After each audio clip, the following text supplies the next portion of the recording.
If you come to the Bahamas, you know you're going to be locked up for 7 to 10 years. We're going to lock you up in prison and keep you there. So don't come. Even better still, you know. Lock them up. You don't have no money to ship them back. Lock them up and feed them bread and... I ain't too harsh.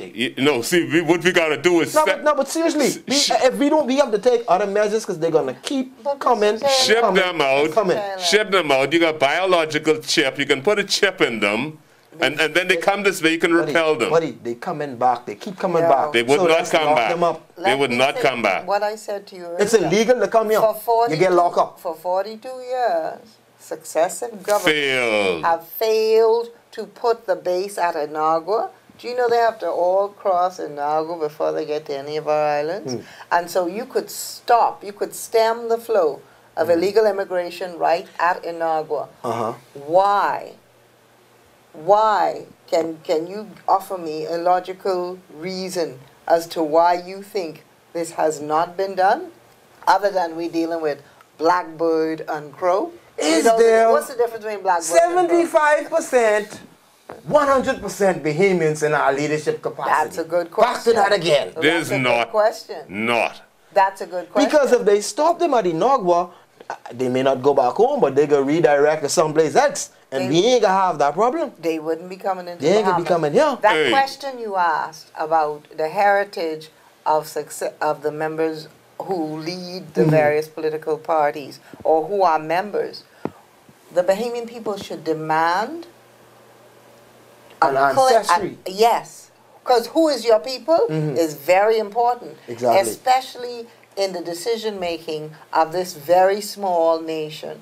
Our economy in the armed forces also? Yes. Our economy is not designed for several million people.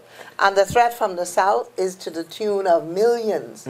We were, just the other day, 250,000. Now all of a sudden, according to our census figures, we're more than 300,000. But what's the real count? I was parked on East Street on Saturday, and I looked at the faces in those cars. Those are not Bahamians. No Bahamians. Wow. Those are not Bahamians. Now, I don't have, let me clear this up a little bit, right? I don't have a problem with those who have Bahamian citizenships, who are part of the Bahamas, who are Bahamians, who are working for the development and the progress of the Bahamas, not trying to bring in their cousins.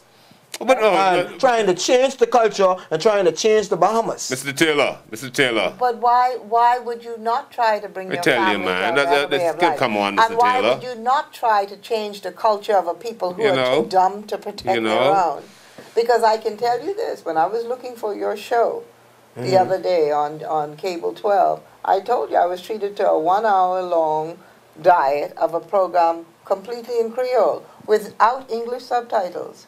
You're the second person who brought that to my attention. I'm not aware of it. I'm not sure, but I do know the Cable 12 is the community channel. Yes, but let me say this. I lived in many other countries with diverse cultures, and if English is the spoken language, believe me, they don't offer their English-speaking population a 1-hour program in a foreign language. It's an insult. Well, me personally, I look at it as culture progress. But I think, I don't support the fact you said there was no interpretation. Yeah.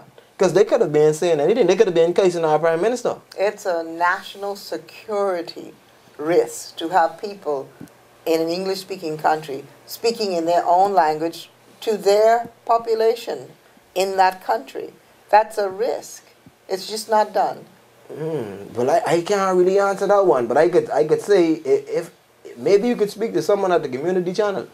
I will, but I'm making a larger point here that the Bahamian people's trust has been betrayed in that we have put our faith in successive governments to do a job for us. Hold on, I still thinking. Let me ask you a question. Yeah. So it ain't a problem with the Haitians you have with that program. It's the fact that it's in another language.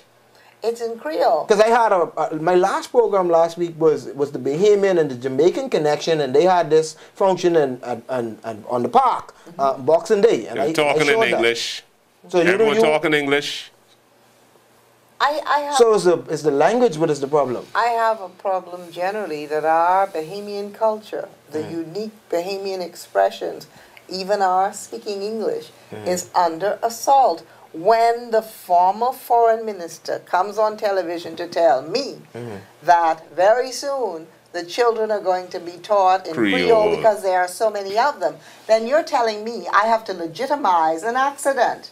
I think surely you have taken leave of your good sense when you tell me something like that. That is an accident, that we are overpopulated by illegal immigrants and their children. Surely you're going to address that. Well, Lady Russell, yeah. That minister you're talking about, is he a Haitian? Mitchell? Perhaps he needs to explain his background. And the other gentleman, attachment to this problem. The other gentleman, Eugene Nuri. I heard him. You made some remarks on a talk show, and he debunked you like junk. Well, he was just. Wasn't he ambassador or something? Yeah. The ambassador for Haiti. And so what I'm showing you is successive governments have mismanaged this problem. What the Bahamian people need to ask is why? Who are these people that we allow to manage our sovereignty, our future? Who are they? And what is their real connection to Haiti? We need to ask it, and we need to get and demand a straight answer. Because I'm telling you, you deal with blackbird and crow. Do you know the difference? Do you know that there's a Batelco office in Haiti? That's business, I'm sure. You know, and the Batelco network is really a part of the instrument of the illegal migrants coming here, because if you note that most all of the illegal migrants have cell phones, and they coordinate their operations from in the bushes and wherever, thanks to the Bahamas government and Batelco. I hear you.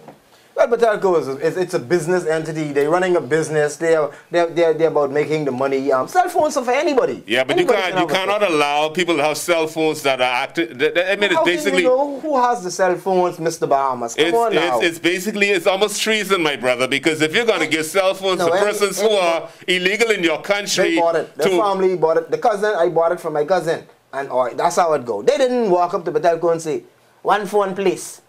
What is their agenda? Why are they having phones when they're supposed to be illegal? They're not supposed to have. There's no license. Mr. Bahamas, everybody. No license. Own a phone. That's not a valid point. No license. No driver's license. But I hear what Mr. You know, because we're supposed to be a regulated society. Not supposed to have illegal migrants with cell phones and all the high technology evading the law. Mr. Bahamas, how will you know who has them?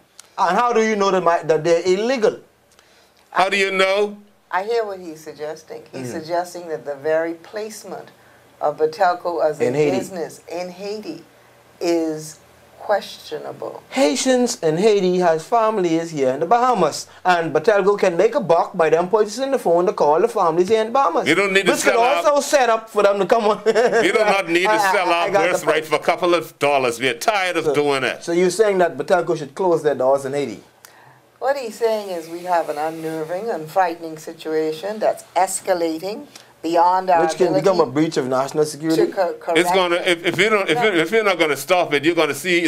We can't call it a civil war, because civil wars between the citizenry. No, you're talking. This is beyond war. This is where one culture, and it's happened to many people, Indian persons in the Andes, where the absolute decimation of a culture, where you no longer exist as you once were, where you become subsumed by the dominant culture. So if you allow several million Creole-speaking persons here, invade this bit about rake and scrape being our music, English being the language, would fade away. Out of the door. Out of the door. Searching for a better way of life. Yeah, but you must search. Should we condemn them for that? No, I don't condemn them for trying. Mr. Taylor, for all of the energy that has been exerted by these individuals from Haiti into the Bahamas to say, well, they're doing a good job in the Bahamas. You know what they need to do? They need to take their energies and exert it in Haiti where it's needed, to try to build their economy. One time ago, Haiti was the food bowl of the world. They were equal to oil tycoons of today.